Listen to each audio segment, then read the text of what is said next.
Assalamu alaikum. My name is Naeem Akhtar, Sub Inspector. I belong to PTS रवात रावलपिंडी।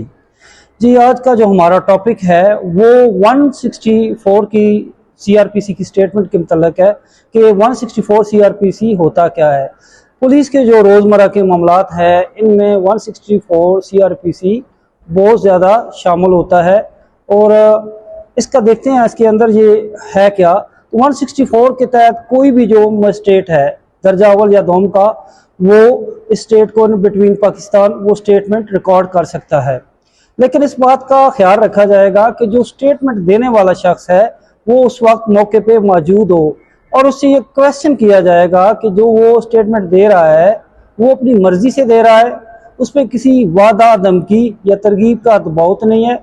और उसे ये बताया जाएगा, मजिस्ट्रेट साहब बताएंगे उसको कि ये जो आपका स्टेटमेंट है ये आपके हक और आपके खिलाफ पे बाद में इस्तेमाल किया जाएगा। आफ्टर स्टेटमेंट जो इसकी एक कापी होती है स्टेटमेंट की वो फॉरवर्ड की जाती है ऐसे मजिस्ट्रेट को जिसकी जुरिडिक्शन में ऐसा कोई क्राइम हुआ है, और एक कापी उस शख्स को भी दी जाती है जो स्टेटमेंट दे रहा है।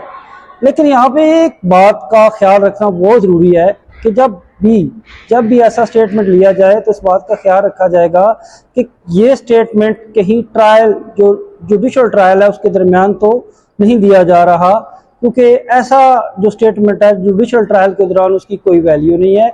ये ट्रायल हमेशा होगा। तो इन्वेस्टिगेशन अगर FIR हुई है तो पुलिस इन्वेस्टिगेशन के दौरान या इससे कबल दिया जा सकता है। Thank you.